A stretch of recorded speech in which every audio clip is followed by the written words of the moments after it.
Vijayawada university మంచి భవిష్యత్తు కోసం తెలుగు విద్యార్థులు ఇష్టపడే యూనివర్సిటీ. కాల్ 9059052378 9059052379. గత సంవత్సర కాలం నుంచి కూడా మనం చూస్తున్నాం పాకిస్తాన్ లో ఆర్థిక సంక్షోభం చాలా భయంకరంగా ఉంది. ఎందుకంటే నిత్యావసర సరుకులు పెరిగిపోతున్నాయి. అట్లాగే ప్రపంచ దేశాల్ని పాకిస్తాన్ అప్పు అడిగినా సరే ఎవరు ఇవ్వట్లేదు, అప్పు పుట్టట్లేదు పాకిస్తాన్కి. అందుకని నిత్యావసర ధరలు చాలా భయంకరంగా పెరిగిపోతున్నాయి. ఆర్థిక సంక్షోభం పాకిస్తాన్ని వెంటాడుతోంది అని గత సంవత్సరం నుంచి మనం వింటూనే ఉన్నాం, చూస్తూనే ఉన్నాం. ఒకవైపు ఆర్థిక సంక్షోభంతో అల్లాడుతున్నటువంటి పాకిస్తాన్ ఇప్పుడు మనకు తెలుసు పెహల్గాంలో జమ్మూ కాశ్మీర్లో మొన్న జరిగినటువంటి దాడి తర్వాత మాత్రం అంటే అటు పాక్ కావచ్చు ఇటు భారతదేశం రెండు దేశాల మధ్య దౌత్య సంబంధాలు పూర్తిగా తెగిపోయాయి. అంటే అసలు మనుషుల్నే ఇక్కడున్న వాళ్ళని అక్కడికి పంపించేస్తున్నాం, అట్లాగే అక్కడున్న వాళ్ళని ఇక్కడికే వచ్చేసేయాలని చెప్పేసాం. కేవలం 48 గంటలే డెడ్ లైన్ పెట్టుకున్నాం. ఇప్పుడు అన్ని బార్డర్స్ క్లోజ్.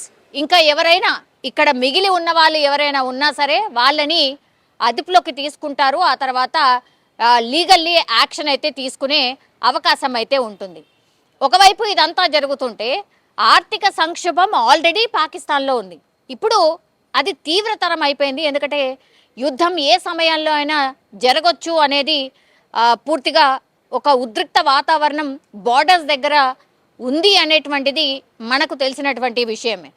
సో ఇంకా కూడా కవ్వింపు చర్యలకు దిగుతూ ఇంకా కూడా డైలాగులు కూడా పాకిస్తాన్ దగ్గర నుంచి ఇంకా కూడా వస్తున్నాయి. అంటే రెచ్చగొట్టే వ్యాఖ్యలు ఇంకా కూడా వస్తున్నటువంటి పరిస్థితి కనిపిస్తోంది.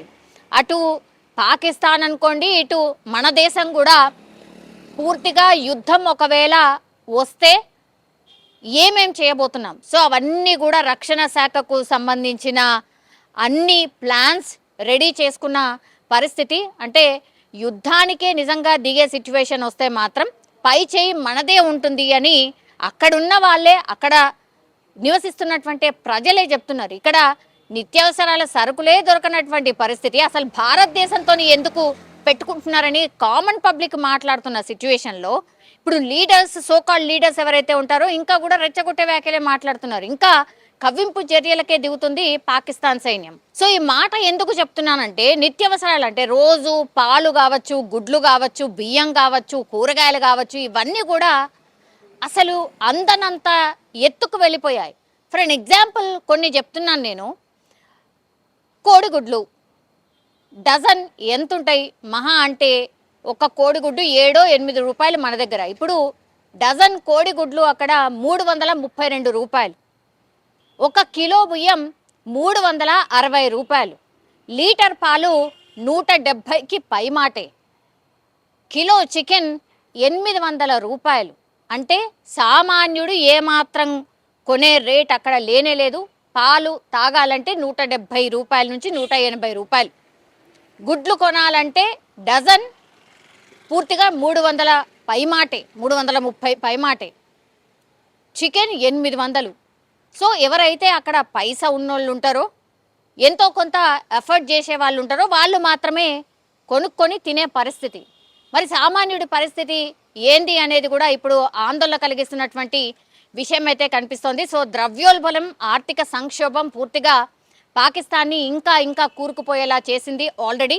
ఇప్పుడు యుద్ధం నిజంగానే అనివార్య పరిస్థితుల్లో యుద్ధం మేఘాలున్నప్పుడే ఇలాంటి సిచ్యువేషన్. ఒకవేళ నిజంగా యుద్ధమే జరిగితే మాత్రం పూర్తిగా పాకిస్తాన్లో ఇంకా ఏవైతే తిండికి సంబంధించిన అంతర్యుద్ధాలే జరిగే అవకాశం ఉంది. అక్కడనే అంటే వాళ్ళే కొట్టుకునే అవకాశం ఉంది. దొంగతనాలు, ఇట్లా దోపిడీలు జరిగే అవకాశం ఉంటుంది. ఎందుకంటే ఆహారమే మనిషికి కావాల్సింది. అట్లాంటిది ఆహారమే ఇంత భయంకరంగా పెరిగిపోతుంటే, ఇంకోవైపేమో యుద్ధం ముసురుకొస్తుంటే ఇంకా ఏం చేయడానికి ఉండదు. లోపల వాళ్ళే పాకిస్తాన్కి సంబంధించిన పౌరులే కొట్టుకొని దారి దోపిడీలు చేసుకునే అవకాశం ఉంటుంది అనేసి కూడా చాలా రిపోర్ట్స్ చెప్తున్న సిచ్యువేషన్ అయితే కనిపిస్తోంది. సో చూడాలి, ఇప్పటికైనా సరే ఈ పాకిస్తాన్ బుద్ధి మార్చుకుంటుందా, నిజంగా ఇట్లా కవ్వింపు చర్యలకు దిగకుండా పెద్ద డైలాగులు కొట్టకుండా ఉంటుందా చూడాల్సిందే. మరి ఏం జరుగుతుంది ఏంటి? ఇప్పుడైతే నేను చెప్పినట్టుగా ఈ ధరలు ఇలా ఉన్నాయి, ఇంకా పెరిగే అవకాశం ఉంది కానీ తగ్గే అవకాశం అయితే కనిపించట్లేదు. ఇప్పుడు ఇది పాకిస్తాన్ పౌరులను ఆందోళన కలిగిస్తున్నటువంటి విషయం.